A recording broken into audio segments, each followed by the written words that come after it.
తీసుకుని గాంధీ గారు స్వాతంత్రానికి పోరాటం చేశారని మనం గ్రహించాలి. మరి ఈ రోజు మనం చూసినట్లయితే సువిశేషాన్ని ఒకసారి చూద్దాం. నేను చెప్పున్నది ఏమన్నా, మీ శత్రువులను ప్రేమింపుడి, మీకు ద్వేషించు వారికి మేలు చేయుడి, మీకు శపించు వారిని ఆశీర్వదింపుడు, మీకు బాధించు వారిని. ఇది జరుగుతుందంటారు అసలు? జరగదు అసలు. అసలు ప్రభువు చెప్పేటువంటి మాటలు ఎలా ఉన్నాయో చూడండి అక్కడ. ఎందుకంటే ఈ మాటలు చాలా ఆశ్చర్యంగా ఉన్నాయి, వింతగా ఉన్నాయి. సాధారణంగా మనం బైబిల్ గ్రంథంలో విన్నది ఏంటంటే, మరి పొరుగు వారిని ప్రేమించాలనేటువంటి దాన్ని మనం విన్నాము. కానీ క్రీస్తు ప్రభు ఇక్కడ ఏమంటున్నాడంటే, మీ శత్రువులను ప్రేమింపుడి. ఇది జరిగిన పని. తర్వాత మిమ్మల్ని ద్వేషించే వారికి మేలు చేయండి. ఇది అస్సలు జరగదు. తర్వాత మిమ్మల్ని శపించే వారిని మీరు ఆశీర్వదించండి, మేము బాధించే హింసించే వారి కోసం మీరు ప్రార్థన చేయడని ప్రభు 4 అంశాలను మనకి ప్రభు తెలియజేస్తున్నాడు. అయితే ఈ సమయంలో మానవ స్వభావం ఒకసారి మనం ధ్యానం చేద్దాం.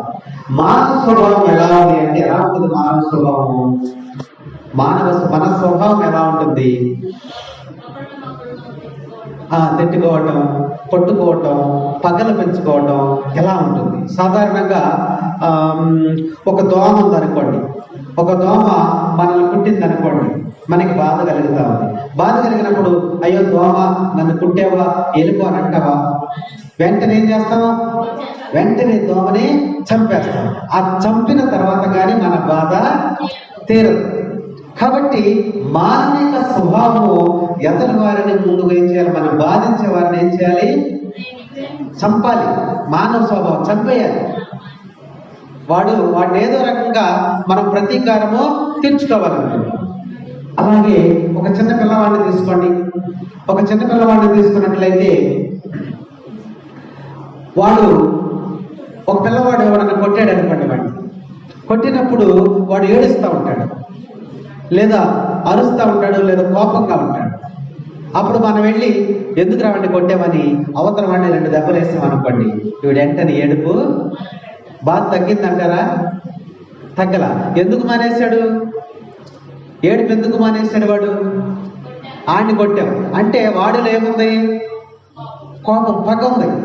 వాడు నన్ను కొట్టాడు కాబట్టి నేను వాడిని మనం వెళ్ళి వాడిని కొట్టగానే వీడు ఏడుపుని మానేస్తా ఉంటాడు. అట్లాగే చిన్ననాటి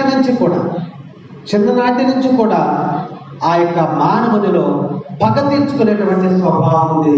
ఇది మానవ స్వభావం. మనల్ని ఎవరైనా ఒక మాట అన్నారనుకోండి, మనం ఎన్ని మాటలు అంటాం? 4-5 మాటలు మనము అంటూ ఉంటాం. కాబట్టి ఈ యొక్క సమాజాన్ని గురించి, మానవ స్వభావాన్ని గురించి దేవుడు మనకి తెలియజేస్తున్నాడు. అయితే ఇలాంటి స్వభావం కలిగినటువంటి యొక్క మానవునిలో ఉన్నటువంటిది ఏంటంటే, మానవునికి దేవుడు హెచ్చరిక చేసేది ఏంటంటే, మీరు శత్రువులను ప్రేమించుడి. ప్రభు చెప్పేది ఇది ఎప్పుడు కూడా సాధ్యపడినటువంటి విషయం. ప్రేమ ఎంత గొప్పదో ప్రభు మనకి తెలియజేస్తున్నాడు. ఒక వాక్యంలో దేవుడు మనకి ఇక్కడ తెలియజేస్తున్నాడు. చూడండి, 1 కొరింథీయులకు రాసిన లేఖ 12వ అధ్యాయము 31వ వచనం.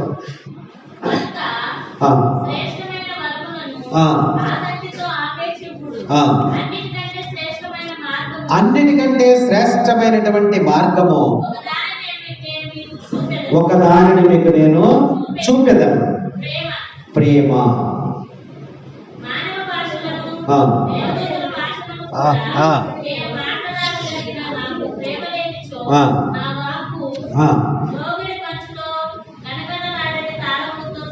చాలు.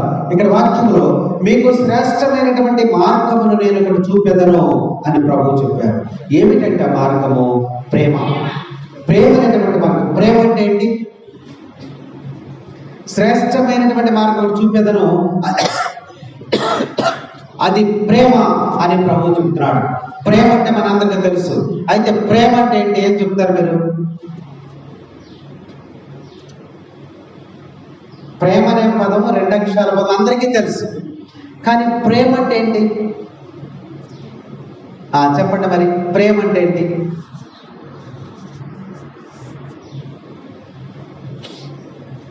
నువ్వంటే నాకు ప్రేమ అన్నావు. ఏంటి అర్థం ఏంటి? ప్రేమ అంటే ఏంటి?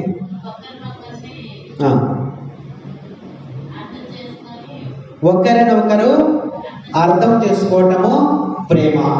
ఇంకా ఇతరుల గురించి ఆలోచించటము ప్రేమ. మనం ప్రేమ ఉన్నటువంటి వ్యక్తి గురించి మనం ఎక్కువ ఆలోచిస్తూ ఉంటాం, అవునా? ఏ విషయమైనా సరే. అలాగే ప్రేమ అంటే ఇతరులకు క్షేమాన్ని కోరుకునేది ప్రేమ. ఇతరుల యొక్క మంచిని కోరుకునేది ప్రేమ. ఇతరుల యొక్క బాధలను అర్థం చేసుకునేది ప్రేమ. ఇతరుల యొక్క బాధలను పంచుకునేది ప్రేమ. ఇతరుల కోసం త్యాగం చేసేది ప్రేమ. ఇతరులకు లోబడి వారి మాటను వినడాన్ని ప్రేమ అని అంటారు. కాబట్టి ప్రేమకు ఇన్ని రకాలైనటువంటి అర్థాలు ఉన్నాయి. ప్రభు ఏమంటున్నాడంటే, శ్రేష్టమైనటువంటి మార్గమును నేను ఒకటి మీకు చూపెదను, అది ప్రేమ మార్గము అంటున్నాడు. ఇప్పుడు ప్రేమ మార్గములో ప్రభు చెప్పేది ఏంటంటే, శత్రువులను ప్రేమించుడి. ఇదేంటి? శత్రువులను ఎలా ప్రేమిస్తామా? ఇది సాధ్యపడుతుందా? శత్రువు కనబడితే మనం పగ తీర్చుకోవాలి, అది మన స్వభావం, మానవ స్వభావం.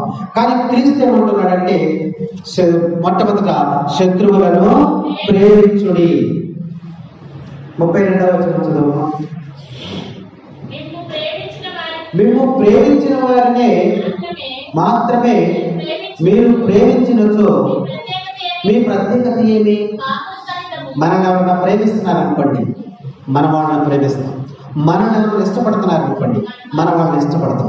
ఎవరైనా మనతో బాగా మాట్లాడుతున్నారనుకోండి, వాళ్ళతో మనం చక్కగా మాట్లాడతాము. ఎక్కువగా మన ఇంటికి ఎవరైనా వస్తున్నారనుకోండి, వాళ్ళ ఇంటికి మాత్రమే మనం వెళుతూ ఉంటాం. అంటే మళ్ళీ చదవాలి, మిమ్మల్ని ప్రేమించినటువంటి వారిని మాత్రమే మీరు ప్రేమించినచో మీ ప్రత్యేకత ఏంటి? వారు మిమ్మల్ని ప్రేమిస్తున్నారు, మీరు వాళ్ళని ప్రేమిస్తున్నారు. అందులో ప్రత్యేకత ఏముంది? అందరూ చేసేటువంటి పని అది. తర్వాత పాపుల సైతము అటు చేయటలేదా? ఉపకారికి మాత్రమే ప్రత్యోపకారం చేసినట్లయితే అందులో ప్రత్యేకమే ఉంది. నువ్వు మేలు చేసావు, త్వరగా నీకు అతను మేలు చేస్తాడు, అందులో నీకు ప్రత్యేకత ఏముంది? అంటే నువ్వు శత్రువులను ప్రేమింపుడని ప్రభువు ఈ వాక్యాన్ని మనకి తెలియజేస్తున్నాడు. ఎలా ప్రేమించాలి శత్రువులను కూడా అని చూస్తే, 1 పేతురు చూడమ్మా, 1 పేతురు 2వ అధ్యాయము 17వ వచనంలో ప్రభువు మనకి తెలియజేస్తున్నాడు ఎలా ఉండాలి మనం. 1 పేతురు 2వ అధ్యాయము 17వ వచనం. అందరినీ గౌరవించుడి, తోటి విశ్వాసులందరినీ కూడా ప్రేమింపుడి. అందరినీ ప్రేమించాలి. నిన్ను ప్రేమించినటువంటి వారిని మాత్రమే నువ్వు ప్రేమిస్తే అందులో నీ ప్రత్యేకత ఏముంది? నీకు మేలు చేసినటువంటి వారికి మాత్రమే తిరిగి నువ్వు మేలు చేయడం వలన నీకు ప్రయోజనం ఏంటి? ప్రభు ఈ సమయంలో మరి సువార్త ద్వారా మనకి హెచ్చరిక చేస్తూ ఉన్నాడు. నీకు ప్రత్యేకత కావాలంటే శత్రువులను ప్రేమించుడి. ఎలా ప్రేమించాలి? రోమీకు రాసిన లేఖ 12వ అధ్యాయము 20వ వచనం. 12వ అధ్యాయము పలుకుచున్నట్లుగా నీ శత్రువు ఆకలి కొని ఉన్నప్పుడు వాని ఆకలిని తీర్చుము. అది శత్రువును ప్రేమించడం అంటే, నీ శత్రువు ఆకలితో ఉన్నప్పుడు అతని ఆకలిని మీరు తీర్పుము. దాహం కొని ఉండొచ్చు, దాహమును తీర్చు. అంటే నువ్వు మేలు చేసిన వారికే మేలు చేస్తున్నావు తప్ప నువ్వు ఇతరులకు నువ్వు అందరినీ ప్రేమించట్లేదని వాక్యం మనకి హెచ్చరిక చేస్తా ఉంది. ఒక వ్యక్తిని మనం ఇక్కడ జ్ఞాపకం చేసుకున్నాం. ఎవరంటే 1 పట్టణంలోకి వెళ్ళాం. ఒకసారి 1 పట్టణంలోకి వెళ్ళి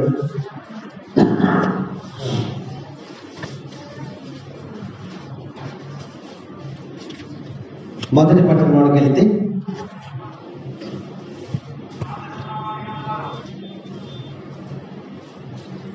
మొదటి సమూయేలు రాసిన గ్రంథము 26వ అధ్యాయము 2వ వచనం నుంచి చదువుకుందాం. సౌలు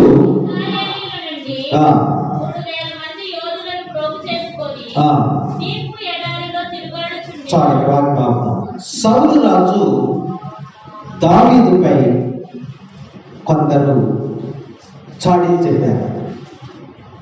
ఎవరికి చెప్పారు? సౌలు రాజుకి చెప్పారు. ఎవరి మీద చెప్పారు? దావీదు మీద చెప్పారు. ఇప్పుడు చాడీలు చెప్పిన తర్వాత సౌలు రాజుకి ఎలా ఉన్నది? కోపముగా ఉంటుంది. దావీదు నా గురించి ఎలా మాట్లాడటం ఏంటి?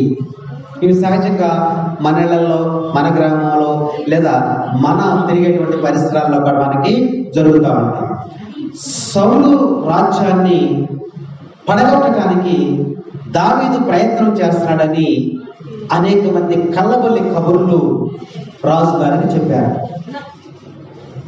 చెప్పినప్పుడు సౌలు రాజు భయపడ్డాడు. దావీదు నా మీద కుట్ర చేస్తున్నాడు, దావీదు నా మీద చాడీలు చెప్తున్నాడు, దావీదు నా మీద అసత్యమైనటువంటి మాటలు చెప్తున్నాడు, ప్రజలకు చెప్పి నా రాజ్యాన్ని కొలతొలేస్తున్నాడు. కాబట్టి ఏం చేయాలి? సౌలు రాజుకి భయం ఏర్పడింది. ప్రజలు చెప్పినటువంటి చాడీల వలన దావీదుకి భయం వచ్చింది. నా రాజ్యం ఎక్కడ పోతా అని భయపడి సౌలు రాజు ఏమనుకున్నాడంటే దావీదుని చంపేస్తే ఈ సమస్య తినిపోద్దని దావీదుని చంపడానికి ప్రయత్నిస్తున్నాడు. కొంతమంది సైనికులను ప్రోగు చేసి దావీదు ఎక్కడ కనబడితే ఎక్కడ ఆ దావీదుని చంపేయండి అని చెప్పేసి ఆ యొక్క సౌలు రాజు చెప్తూ ఉన్నాడు. ఇది తెలుసుకున్నటువంటి దావీదు పారిపోయి అక్కడక్కడ బయట ప్రాంతాల్లో తిరుగుతూ ఉన్నప్పుడు సౌలు ఏం చేశారంటే కొంతమంది సైనికులను ప్రోగు చేసి పంపించి దావీదు ఎక్కడ కనబడితే అక్కడ చంపివేయాలని ఆ యొక్క సైనికులను పంపించాడు. సౌలు మరి అతని సేవకులు దావీదును పట్టుకోవాలని అనేక ప్రాంతాలు తిరుగుతూ ఉండగా ఒకరోజు అలసి ఈ సైనికులు, ఈ సౌలు రాజులందరూ కూడా ఆ ప్రాంతం అంతా వెతికి అలసిపోయి ఒక గుహలో పడుకున్నారట, నిద్రిస్తున్నారు. ఒక గుహ ఉంటే ఆ గుహలో మరి విశ్రాంతి తీసుకుంటున్నారు. అక్కడ అదే గుహలో దావీదు కూడా దాక్కుని ఉన్నాడు లోపల. చూడండి ఎలా జరుగుతుంది అక్కడ. అదే గుహలో దావీదు దాక్కున్నాడు. దావీదు ఎందుకు దాక్కున్నాడు? సౌలు సైనికులతో వచ్చి ఆ యొక్క దావీదును చంపేస్తారని పారిపోయి ఒక గుహలో దాక్కున్నాడు. వీడు దావీదును చంపడానికి వెతికి అలసిపోయి అదే గుహలో ఒక చోట విశ్రాంతి తీసుకుని గాఢ నిద్రలోకి వెళ్ళిపోయిన తర్వాత ఆ సమయంలో ఆ గుహలోనే ఉన్నటువంటి దావీదు తన యొక్క స్నేహితులు ఆ గుహలో ఉన్నారు. కాబట్టి వాళ్ళు లేచి చూసేసరికి ఎవరున్నారు అక్కడ? సౌలు రాజు ఉన్నాడు, ఇంకా అనేక మంది సైనికులు మంచి నిద్రలో ఉన్నారు. అప్పుడు దావీదుతో తన అనుచరుడు అంటున్నాడు, అయ్యా నిన్ను చంపాలని సౌలు రాజు ప్రయత్నం చేస్తున్నాడు కదా, అందుకే పారిపోయి మనం ఇక్కడ దాక్కున్నాం కదా, ఇది నీకు మంచి సమయము, ఇది నీకు అనుకూలమైన సమయము. రాజు నిద్రపోతున్నాడు. ఇప్పుడు ఈ సమయంలో ఆ బరిసెను తీసుకుని వెంటనే రాజును ఒక్క పోటుతో పొడిచితే అది భూమిలోకి దిగిపోద్ది. కాబట్టి రాజు చనిపోతాడు. నువ్వు ఇక ఈ బాధ నుండి నీకు తొలగిపోతుంది అని చెప్పి తన యొక్క దావీదు యొక్క సహచరులు చెప్పారు. చెప్తే దావీదు ఏమంటున్నాడు చూడండి. చదవండి. దావీదుని ఈ స్నేహితులు ప్రోత్సహించారు. ఎవరిని చంపమని? సౌలు రాజును చంపమని. నీకు అవకాశం దొరికింది కాబట్టి చంపేయి, నీ పగ తీర్చుకో అని చెప్పి వారు ప్రేరేపిస్తున్నప్పటికీ కూడా ఆయన ఏమంటున్నాడు, రాజును చంపడానికి దావీదు ఏమాత్రం కూడా ఇష్టపడలేదు. ఎందుకనంటే సౌలు రాజు దేవుడు అభిషేకించినటువంటి వ్యక్తి, దేవుని చేత అభిషేకం పొందినటువంటి వ్యక్తిని చంపుట మహాపాపము కదా. అలాంటి పాపము నేను చెయ్యను. అతనిని క్షమించి వదిలిపెట్టారు. కాబట్టి ఆ నరహత్యకు నేను పూనుకోను, ఆ హత్య చేయటానికి నేను ఇష్టపడను. అతను నా మీద కక్షతో ఉన్నా, అతను నాకు శత్రువైనా, అతను నాకు పగతో ఉన్నా నేను అతను చంపడానికి నేను ఇష్టపడను అని చెప్పి ఏం చేశాడు, ఆనవాలుగా ఏం చేశాడమ్మా, ఆ సౌలు రాజు పక్కన ఉన్నటువంటి ఆ యొక్క ఈటెను, ఆ పాత్రను, ఆ యొక్క వస్త్రాన్ని కొంత తీసుకుని ఆయన ఏం చేశాడు, వచ్చేసిన తర్వాత ఆ శత్రువు ఆ సౌలు రాజుని తనలా కౌరు చేశాడు.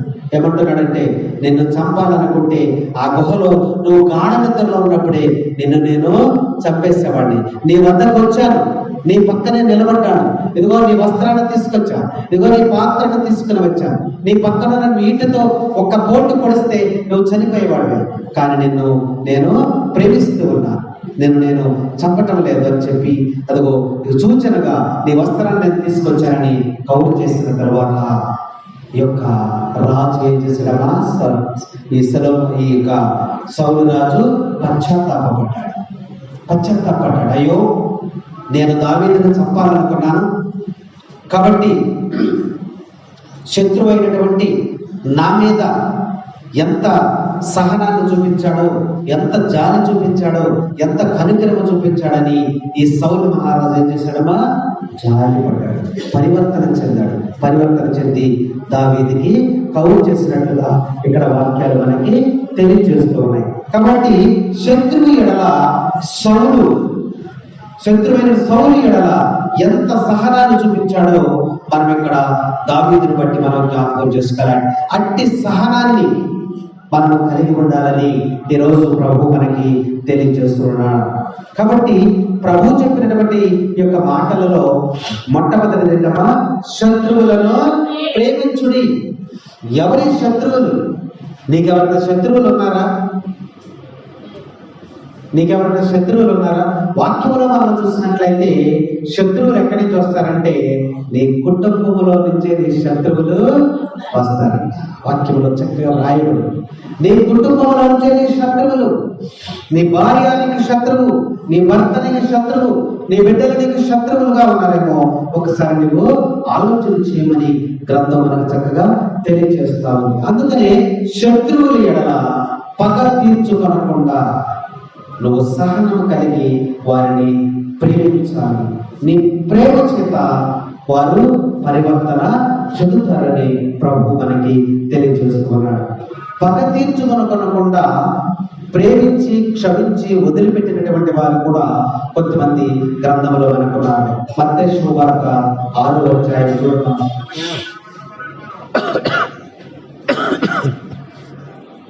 మత్తయి శుభవార్త 6వ అధ్యాయము 14వ వచనం. పరులు చేసినటువంటి దోషములను మీరు క్షమించిన ఎడల పరలోకమందలి నీ తండ్రి నీ దోషములను. మనం పగ తెచ్చుకోకూడదు. అవతల వ్యక్తి తెలుసో తెలియకో ఒక మాట అన్నాడు, దానికి మనం పగబట్టుకుని పగ తీర్చుకోకూడదు. పగ తీర్చుకున్నట్లయితే నువ్వేమవుతావు, దేవునికి వ్యతిరేకులవుతావు, పాపము కట్టుకున్నవాడు. అందుకనే ఇతరుల యొక్క అపరాధములను క్షమించినట్లయితే దేవుడు ఏం చేస్తాడంట, మన యొక్క పాపములను మన యొక్క తప్పులను ఆయన క్షమిస్తారన్న వాక్యం మనకి హెచ్చరిక చేస్తా ఉంది. ఆదికాండము 27వ అధ్యాయము 41వ వచనం చూసినట్లయితే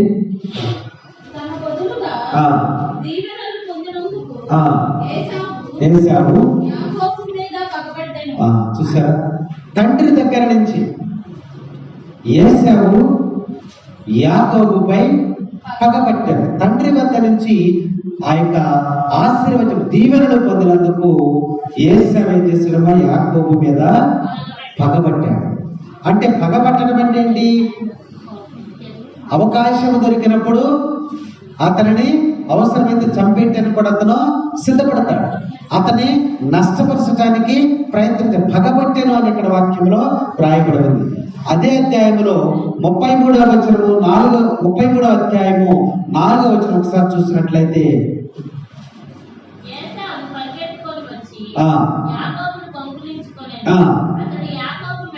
మెడపై ముందు పెట్టుకొనెను. ఇక్కడ వాక్యంలో మనం చూసినట్లయితే తండ్రి చేత దీవెనలు పొందుకున్నాడని ఏశావు యాకోబు మీద పగ పెంచుకొననుంది. కొంతకాలం గడిచిన తర్వాత లేదా కొన్ని ఏళ్ళు గడిచిన తర్వాత వారిద్దరూ కలుసుకొనినప్పుడు ఏశావు ఏం చేశాడమ్మా? పరుగున వచ్చి యాకోబును కౌగిలించుకొని తన మెడ మీద ముద్దు పెట్టుకొనడం. ముద్దు పెట్టుకొనటం అంటే ఏంటి? ముద్దు పెట్టుకొనటం అంటే ఏంటి? ప్రేమించటం. ముద్దు దేనికి గుర్తుగా ఉంది? ఇష్టపడటం, ప్రేమించటం, అభిమానించడానికి గుర్తుగా ఉంది. కాబట్టి ఈ ఏశావు యాకోబుని కోపడ్డాడు. ఆ కోపడినప్పుడు ముద్దు పెట్టుకుంటాడా? పెట్టుకోడు. ఎందుకని? తన లోపల ఏముంది? పగ ఉంది, ప్రతీకారం ఉంది, కక్ష ఉంది. కాబట్టి అది ఆ మనిషిని లోపల రగులుస్తూ ఉంది. అది ఆ ఆవేశంలో ఏదైనా చేయగలుగుతాడు. కానీ కొంతకాలం గడిచిన తర్వాత వాళ్ళిద్దరూ కలుసుకున్నారంట. 33వ అధ్యాయం 4వ వచనంలో కలుసుకున్నప్పుడు వెంటనే అతను కౌగిలించుకొని ఏం చేశాడమ్మా? మెడ మీద ముద్దు పెట్టి అతను ప్రేమించాడు. తనలో ఉన్నటువంటి శత్రుత్వాన్ని పోగొట్టుకొని, తన కోపానంతా కూడా పోగొట్టుకొని అతను ప్రేమించాడని ఇక్కడ వాక్యం మనకి తెలియజేస్తా ఉంది. అందుకనే ఈ వాక్యాన్ని మనం ధ్యానం చేసేటప్పుడు మన శత్రువులు ఎవరు అని మనం తెలుసుకొని మన శత్రువుల మీద పగ తీర్చుకోకుండా మనము వారిని ప్రేమించాలని ప్రభు ఈరోజు మనకు తెలియజేస్తున్నాడు. శత్రువులను మీరు ప్రేమించుడి. మిమ్మల్ని ప్రేమించిన వారినే మీరు ప్రేమిస్తే అందులో మీ ప్రత్యేకత ఏంటి? మీకు మేలు చేసిన వారినే మీకు మేలు చేస్తే వారి ప్రత్యేకత, మీ ప్రత్యేకత ఏంటి? పాపులు సైతము అలాగే చేస్తున్నారు కదా. క్రైస్తవుడుగా ఇక నీ ప్రత్యేకత ఏంటి? అందుకని ప్రభు తెలియజేస్తున్నాడు, శత్రువులను ప్రేమించండి అని వాక్యం మనకి హెచ్చరిక చేస్తా ఉంది. ఆదికాండముల గ్రంథము 37వ అధ్యాయము 28వ వచనం.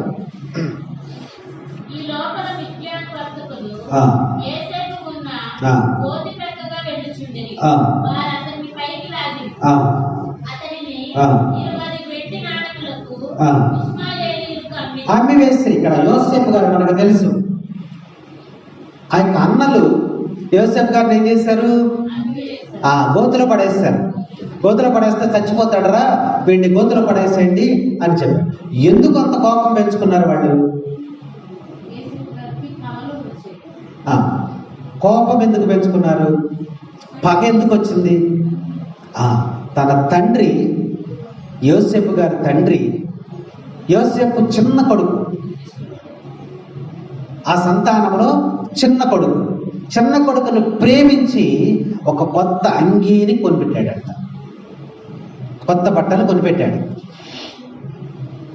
దాన్ని చూసి మనందరినీ వదిలేసి వీడికి కొత్త బట్టలు కొంటాడా నాన్న అని చెప్పి కోపం ఎవరు పెంచుకున్నారు? తన సహోదరుడి మీద కోపం పెంచుకున్నారు.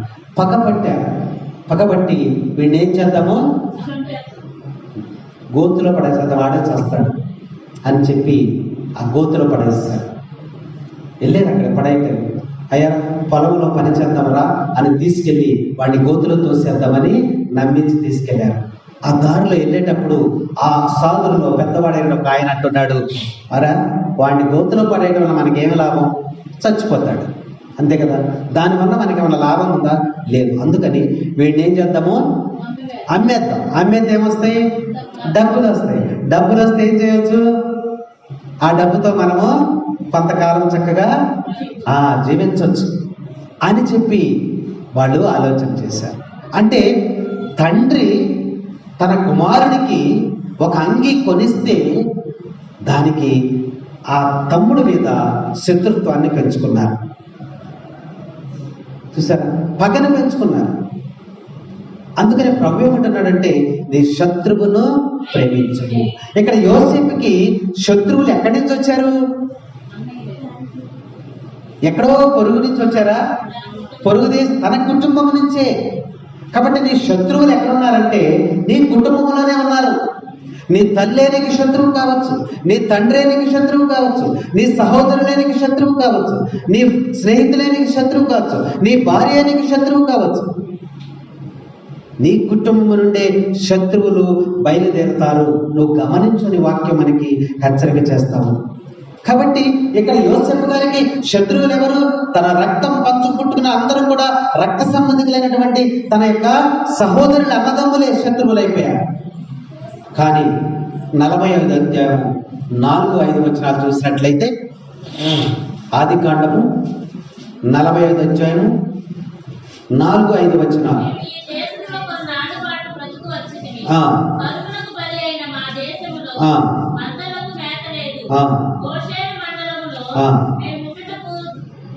చాలు. ఇక్కడ యోసేపు గారిని అమ్మేసిన తర్వాత యోసేపు గారు వెళ్ళిపోయారు, అక్కడికి వెళ్ళిపోయారు. ఈ వెళ్ళిపోయిన తర్వాత ఇక్కడ కరువు వచ్చింది. కరువు వచ్చి తినడానికి కూడా తిండి లేదు. అప్పుడు ఈ ప్రజలందరూ కూడా యోసేపు గారు ఉన్నటువంటి రాజ్యంలోనికి వెళ్ళారు. రండి, మీకు సమృద్ధిగా నేను ఆహారాన్ని దయచేస్తానన్నప్పుడు అక్కడికి వెళ్ళినప్పుడు అక్కడ రాజు స్థానంలో ఎవరున్నారు? అక్కడ యోసేపు గారు ఉన్నారు. అక్కడ రాజు స్థానంలో యోసేపు గారు ఉన్నారు. ఈ అన్నదమ్ములు వెళ్ళారు, లైన్లో నిలబడ్డారు ఆహారం కోసం. లైన్లో నిలబడినప్పుడు అక్కడుండి చూశారు. చూసి ఇదిగో నా సహోదరులు వస్తూ ఉన్నారు, నా సహోదరుడు వస్తూ ఉన్నారు. వీళ్ళు కూడా చూశారు. ఎవరున్నారు అక్కడ? తన సహోదరుడు ఉన్నాడు. అక్కడ ఆహారాన్ని పంచిపెట్టేటువంటి స్థానంలో ఎవరున్నారు? మన తమ్ముడేరా వాడు, ఇదిగో ఈ స్థాయిలో ఉన్నాడు. ఆ రోజు మనం ఎలా చేశాం కాబట్టి ఇప్పుడు మనల్ని వాడు పట్టుకుని చెరసాలలో బంధిస్తాడు అని భయపడిపోతూ ఉన్నారు. తమ్ముడి మీద శత్రుత్వం పెంచుకున్నటువంటి, పగను పెంచుకున్నటువంటి, ప్రతీకారం పెంచుకొని అమ్మేసినటువంటి ఆ యొక్క సోదరులు ఇప్పుడు తమ్ముడి దగ్గరికి వచ్చారు. ఈ తమ్ముడు చూశాడు, చూసి ఏమీ బయటపడలేదు. అన్నలారా రండి వెంటనే బయటపడలా. వీరు కూడా చూసిన వెంటనే తమ్ముడు అని గబగబా వెళ్ళా. కానీ వీళ్ళు భయపడుతూ ఉన్నారు. ఎందుకంటే వీళ్ళు పగతో ఉన్నారు కాబట్టి భయపడుతూ ఉన్నారు. అదంతా కూడా యోసేపు గారికి తెలుసు. అయినప్పటికీ కూడా ఆయన పగలో తీర్చుకునకుండా తన యొక్క ప్రేమను వారికి పంచినట్లు ఈ 4-5 వచనాలు మనకి తెలియజేస్తున్నాయి. Praise the Lord, praise the Lord. తండ్రి వందనం, తండ్రి స్తోత్రం, యేసువా వందనం, యేసువా స్తోత్రం. Praise the Lord, praise the Lord. అందుకనే ప్రభు ఈరోజు సువిశేషం ద్వారా మనకి బోధిస్తున్నారు, మీ శత్రువులను ప్రేమించుడి. శత్రువులంటే ఎక్కడో నుంచో వచ్చేవాళ్ళు కాదని వాక్యం చెప్తుంది. నీ కుటుంబం నుంచే శత్రువులు ఉన్నారు. వారిని గమనించి నువ్వు వారిని ప్రేమించు. నిన్ను ద్వేషించిన నువ్వు ప్రేమించు. నీ ప్రేమను బట్టి వారిద్దరూ హృదయ పరివర్తన చెందుతారు. యోసేపు గారు ప్రేమించి వారికి కావలసినటువంటి ఆ యొక్క ఆహారాన్ని అంతా కూడా సమృద్ధిగా దయచేసినట్లు వాక్యం వారికి తెలియజేస్తా ఉంది. మొదటి పట్టణంలో మనం చూసినట్లయితే సౌలు రాజును చంపకుండా దావీదు అతనిని ప్రేమించి క్షమించి వదిలిపెట్టేశారు. అలాంటి శత్రువులను మీరు ప్రేమింపుడి, ఇది అప్పుడు మీరు తగినటువంటి బహుమానాన్ని పొందుతారని చెప్పి ప్రభు ఈరోజు సువిశేషంలో మనకి తెలియజేస్తున్నాడు. రెండవ మాట ఏం చెప్పారమ్మా సువిశేషంలో? మిమ్మల్ని ద్వేషించు వారికి మేలు చేయడం జరిగే పనే కాదు. ఇది అసలు జరిగే పనే కాదు. యేసు ప్రభు ఎందుకని ఇలాంటి మాటలు చెప్తాడు? ఆయన మిమ్మల్ని ద్వేషించే వారిని వారికి మేలు చేయండి. మనం తిట్టేవాడికి మనం ఏమైనా చేస్తామా? మనం దూషించేవాడికి మనం ఏమైనా చేస్తామా? మిమ్మల్ని ఎవరైతే ద్వేషిస్తున్నారో వారికి మీరు మేలు చేయండి, మంచి చేయండి అని ప్రభు మనకి తెలియజేస్తున్నాడు. మన ఇంటి పక్కడు రోజు తిడతాడు అనుకోండి, వాడికి ఏదో ఇంట్లో కార్యం జరిగిందో మనం వెళ్తామా? కానీ ప్రభు ఏంటి మరి ఎలా అంటున్నాడు? మిమ్మల్ని ఎవరైతే ద్వేషిస్తున్నారో వారికి మీరేం చేయాలి? మేలు చేయండి, వారికి సహాయం చేయండి. అప్పుడు అతను ఏమవుతాడంట? పరివర్తన చెందుతాడు. అది క్రైస్తవత్వం అని ప్రభు ఈరోజు సువిశేషంలో మనకి తెలుసు. మీ తండ్రి వలె మీరును కనికరము కలవారై ఉండండి, జాలి కలిగిన వారై మీరు ఉండండి. ఎవరైతే మిమ్మల్ని ద్వేషిస్తూ ఉన్నారో వారిని మీరు పోపు గారు, మన ఇంతకు ముందు ఉన్నటువంటి పోపు గారిని ఒక అతను తుపాకుతో కాల్చాడు, చంపేయాలి. అది వీపు భాగంలో తగిలి లోనికి చుచ్చుకొని పోయింది. అప్పుడు పోలీసులు వాడు అరెస్ట్ చేసి జైల్లో పెడితే పోపు గారు జైలుకి వెళ్ళి ఇతను తెలియజేసినటువంటి తప్పు ఇతనని క్షమించండి అని వదిలిపెట్టమని అడిగాడు. నిన్ను ద్వేషించు వారికి నీవు మేలు చేయి. అలాగే రాజీవ్ గాంధీని బాంబు పెట్టి చంపేశారు కదా మద్రాసులో. వాళ్ళని మరి జైల్లో పెట్టినప్పుడు మరి ఆ సోనియా గాంధీ వాళ్ళు ఏం చేశారు? వాళ్ళని క్షమించి వదిలిపెట్టమన్నారు. తన భర్తను చంపేస్తున్నా సరే మరి వాళ్ళు ఏమన్నారు? మనం క్షమించి వదిలిపెట్టమన్నారు. అది మిమ్మల్ని ద్వేషించు వారికి మేలు చేయండి. ప్రార్థన పూర్వకం కానీ ఏదైనా సహాయం, మాట సహాయం కానీ ఏదైనా సరే ఎవరైతే మనల్ని ద్వేషిస్తూ ఉన్నారో వారిని వారికి మేలు చేయమని ప్రభువు చెప్తున్నాడు. కానీ ఇది చాలా కష్టమైనటువంటి పని. మానవులకి ఇది చాలా కష్టమైనటువంటి మానవుల పని. మానవ స్వభావం ఎలాంటిది? ద్వేషించడం, పక్క సాధించేటువంటి స్వభావం మనది. కయ్యానికి కాలుతువేటువంటి స్వభావం మనది. వాళ్ళు ఒక మాట అంటే మనము ఇంకొక మాట. పక్కన ఉన్నటువంటి వారు కూడా ఏం చేస్తారు? మనల్ని రెచ్చగొడతా ఉంటాడు. ఏంట్రా వాడు అలా అంటే అది ఊరుకుంటావేంటి అని మనల్ని రెచ్చగొట్టేటువంటి ప్రజలు మన మధ్య ఉంటారు. శాంతి సమాధానం కలిగజేసేటువంటి ప్రజలు మన మధ్య ఉండరు. అందుకని ప్రభు రోజు మనకి ప్రభువు తెలియజేస్తున్నారు, మీరు ఎలా ఉండాలంటే మేము ద్వేషించు వారికి మేలు చేసేటువంటి వారిగా ఉండాలన్నారు. మూడోది ఏం చెప్పారు ఆయన? ఇది ఇంకా బాగుంది. మిమ్మల్ని శపించే వారిని ఆశీర్వదించుడి. మనకి శాపనార్థాలు పెడుతున్నాడు వాడు, మనం తిడుతున్నాడు వాడు. మనం ఏం చేయాలంట? అది జరుగుతుంది. ఒక క్రైస్తవుడిగా జీవించడం చాలా కష్టము. ఒక బైబిల్ ప్రకారం జీవించడం చాలా కష్టము. అందుకని గాంధీ గారిని ఒక విలేకరు అడుగుతాడు, క్రైస్తవులు అంటే మీకు ఇష్టమేనా అంటాడు. అప్పుడు ఆయన ఏమన్నాడంటే, క్రైస్తవత్వం అంటే నాకు ఇష్టం కానీ క్రైస్తవులు అంటే నాకు ఇష్టం లేదన్నాడు. క్రైస్తవత్వం అంటే బైబిల్ ఆయన ఇష్టపడ్డాడు. ఎందుకంటే అందులో మానవ చింతనకు అవసరం మంచి అనేది అందులో వ్రాయబడి ఉంది. కానీ క్రైస్తవులు దానిని పాటించట్లేదు. అందుకనే క్రైస్తవులు ఇష్టం లేదు, కానీ క్రైస్తవత్వం మాత్రం నాకు ఇష్టమే అని అన్నాడు. అవును. అలాగే మన ప్రధానమంత్రి గారు పివి నరసింహారావు గారు, మీకు గుర్తే ఉండదు, చనిపోయారు.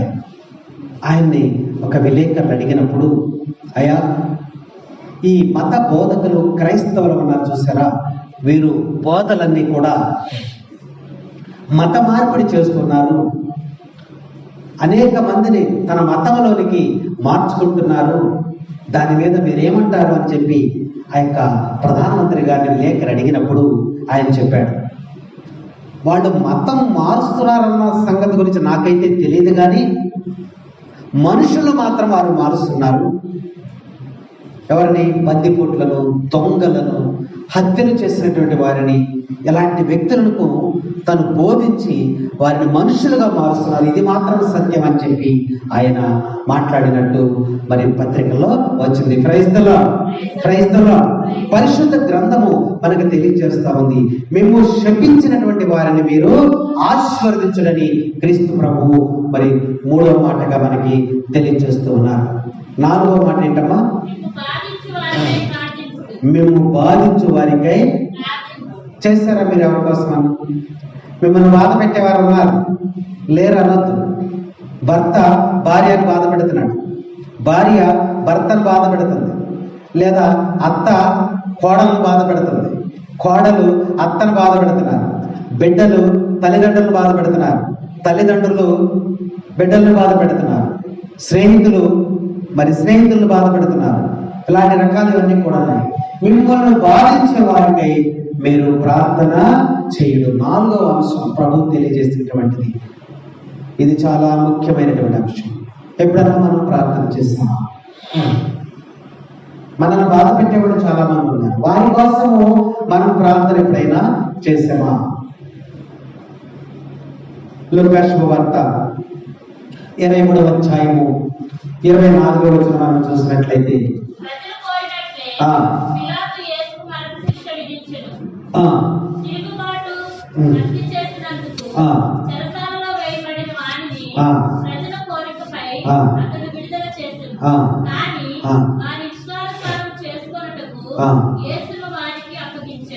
ముప్పై 34వ వచనం 34.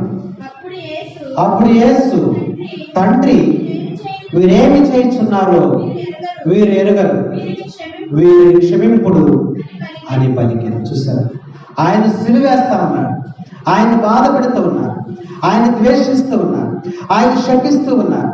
అయినా సరే ఆయన ఏం చేశాడు? తండ్రి వీరేమి చేయుచున్నారో వీరికి తెలియదు, వీరిని క్షమించమని తండ్రి దేవుని ప్రార్థన చేస్తున్నాడు. క్రైస్తలో అలాంటి ప్రార్థన మనం చేయాలి.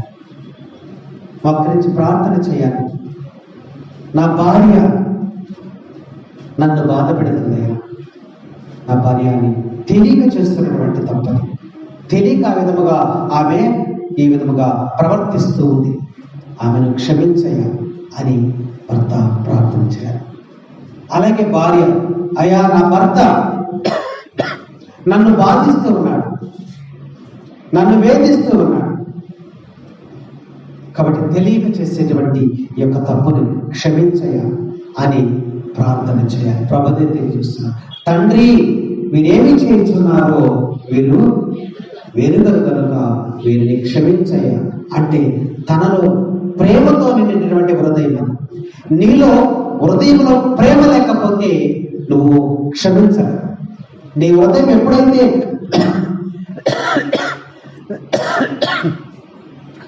ప్రేమతో నిండి ఉంటుందో అప్పుడే నీవు క్షమించగలవు. క్రీస్తు యొక్క హృదయము ప్రేమతో నిండి ఉంది. అందుకని వీరేమి చేయించున్నారో వీరు ఎరుగరు కనుక వీరిని క్షమించుకున్నాడు. అందుకనే ప్రభువు ఈరోజు సువిశేషమును మనకి తెలియజేసుకున్నాడు. ఆదికాండ అపోస్తల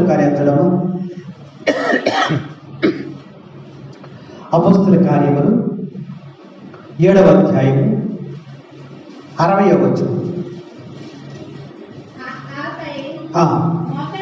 మోకరిల్లి బిగ్గరగా ప్రభువు ఈ పాపము వీరిపై మోపకము అని పలికి మరణించను. ఎవరు?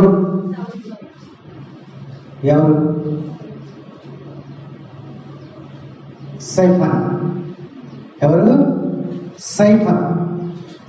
ఇతడు రాళ్లతో కొట్టి చంపేస్తున్నారు. ఆయన్ని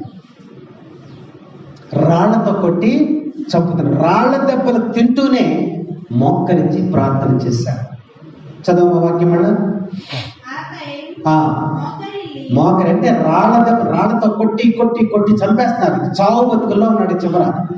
అలాంటి సమయంలో అతడు మోకరించి బిగ్గరగా ప్రభు ఈ పాపము వీరిపై ఉండకుండా తండ్రి దేవుని ప్రార్థన చేస్తున్నాడు. అంటే తనను బాధ పెట్టేటువంటి వ్యక్తులను, రాళ్లతో కొట్టి చంపేస్తున్నటువంటి వ్యక్తులను, నరహత్య మహాపాపము. ఇప్పుడు వాళ్ళు ఏం చేస్తున్నారు? నరహత్య చేస్తున్నారు, చంపేస్తున్నారు ఒక మనిషిని. కాబట్టి ఈ సైఫన్ని నన్ను చంపేస్తున్నారు, నన్ను బాధ పెడుతున్నారు, రాళ్లతో కొట్టి చంపేస్తున్నారు. కాబట్టి ఈ పాపము వీరిపైకి ఉండకుండా ఆయన వారిని క్షమించమని ఆయన ప్రార్థన చేస్తున్నాడు. క్రైస్తవ మిమ్మల్ని బాధించే వారికై మీరు ప్రార్థన చెయ్యండి. మత్తయి శుభవార్త 5వ అధ్యాయము 14వ వచనం ఒకసారి జ్ఞాపకం చేసుకుందాం. మీరు లోకమునకు వెలుగు, కొండపై కట్టబడిన మరుగై ఉన్న చాలదు, బయటనున్న వారికి అందరికి వెలుగునిచ్చుటకై దీపమును వెలిగించి దీప స్తంభం పైనే ఉంచెదరు, కానీ కొంచెము కింద ఉంచరు కదా. ప్రజలు మీ సత్కార్యములను చూసి పరలోకమందున్న మీ తండ్రిని సన్నిధించుటకు వారి ఎదుట 14వ వచనం అది. మీరందరూ కూడా ఈ విధముగా ప్రార్థింపవలెనని చక్కని వాక్యం అక్కడ వ్రాయబడి ఉంది. కాబట్టి ప్రజలైనటువంటి మనమందరం కూడా ప్రార్థన చేయాలి. చదువు. పరులు చేసినటువంటి దోషములను మీరు క్షమించిన ఎడల పరలోకమందున్నటువంటి మీ తండ్రి మీ దోషములను క్షమిస్తాను. కాబట్టి ఇక్కడ వాక్యంలో మనం చూసినట్లయితే ప్రభు ఈరోజు సువిశేషం ద్వారా మనకి తెలియజేసినటువంటి మానవ స్వభావం ఎలా ఉందో ప్రభు మనకి తెలియజేస్తాడు. కాబట్టి మానవ స్వభావం నుండి ఎక్కడికి రావాలి? దేవుని యొక్క స్వభావంలోనికి మనము రావాలి. అందుకని వాక్యం మనకు బోధిస్తా ఉంది. సువిశేషంలో ఆయన 4 అంశాలు మనకి తెలియజేశాడు. ఒకటేంటది? శత్రువులను ప్రేమింపుడి. శత్రువులను ప్రేమించుడి. ఎఫెసీయులకు రాసిన లేఖ 4వ అధ్యాయము 32వ వచనంలో ఉంది. ఎలా ప్రేమించాలి? ఎఫెసీయులకు రాసిన లేఖ 4 పరస్పరము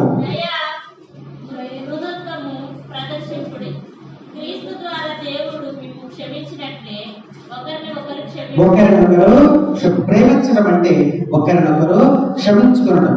అలాగే కొలసీలకు రాసిన లేక 3వ అధ్యాయము 13వ వచనంలో ఒకసారి చూసినట్లయితే 3వ అధ్యాయం 13వ వచనం, క్రీస్తు సందేశం మీ హృదయములలో సమృద్ధిగా ఉండవలేదు, ఒకరినొకరు బోధించుకొనుచు బుద్ధి చెప్పుకొనుడు, కీర్తనలను గీతములతోనూ భక్తి గీతములను ధ్యానించుడు. చాలు. ఇంకో వాక్యం చూస్తే సామెతల గ్రంథంలో చూస్తే 25వ అధ్యాయము 21వ వచనం. సామెతల గ్రంథం 25వ అధ్యాయము 21వ వచనం. మీ శత్రువులను ఆకలి కొని ఉన్నచో అన్నము పెట్టము, దప్పికొని ఉన్నచో దాహము విమ్ము. అట్లు చేసినచో నీవు అతనిని అవమానమున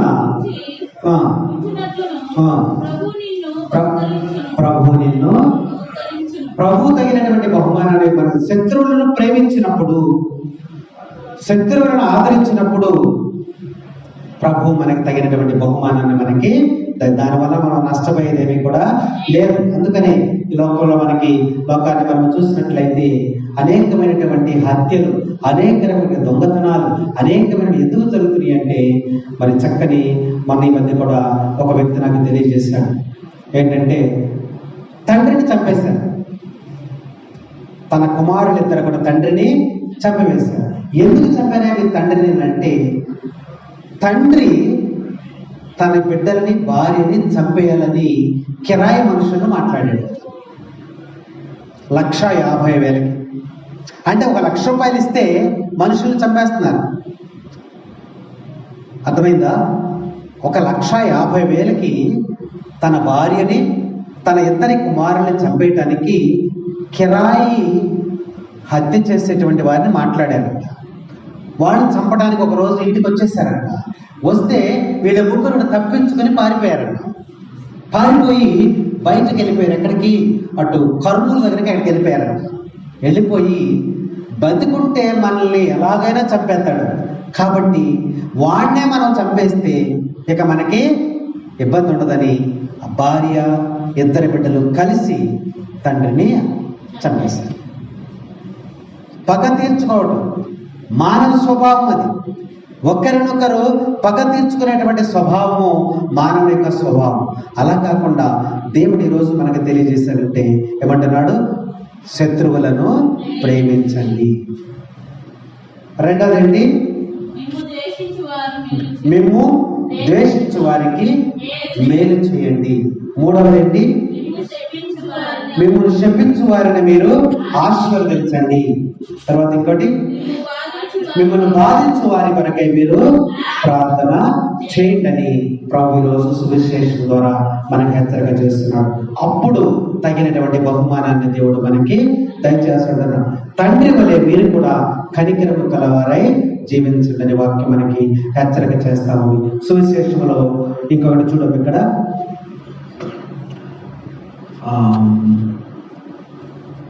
35వ వచనం, కనుక మీరు మీ శత్రువులను ప్రేమిప్పుడు వారికి మేలు చేయుడు, అప్పు ఇచ్చి తిరిగి పొందవలని ఆశపడకుడు, అప్పుడు మీకు గొప్ప బహుమానము లభించును. మీరు సర్వోన్నతులకు దేవుని యొక్క బిడ్డలగుదురు. ఏలయన ఆయన కృతజ్ఞత లేని వారికి దుష్టులకును మేలు చేయను. తండ్రి వలె మీరును కనికరం గలవారై జీవించండి. కాబట్టి దేవుని వలె మనం కూడా ఎలా జీవించాలంట? కాబట్టి చెడుని మంచి ద్వారా విజయం సాధించండి ప్రభు ఈరోజు సువిశేషం ద్వారా మనకి హెచ్చరిక చేస్తున్నాడు. వాక్యమైనటువంటి మనం మన శత్రువులు ఎవరు అని మనం తెలుసుకొని ఆ శత్రువులను ప్రేమించమని ప్రభు హెచ్చరిక చేస్తున్నాడు. ఆ శత్రువులు ఎక్కడ ఉన్నారంటే బయట ఎక్కడో చెప్తారా దేవుడు. ఎక్కడ ఉన్నాడు మన శత్రువులు? మన ఇంటిలోనే మన శత్రువులు ఉన్నారంట. అది గమనించుకుని ఆ శత్రువుని నువ్వు ప్రేమించి ఆదరించి క్షమించి పరివర్తన కలిగేటట్లుగా నువ్వు ప్రార్థన చేయమని దేవుడు ఈ సమయంలో వాక్యం ద్వారా హెచ్చరిక చేస్తున్నాడు. దేవుడు మిమ్మల్ని దీవించును గాక. ఆమేన్. పిత పుత్ర పవిత్రాత్మ నామమున ఆమేన్.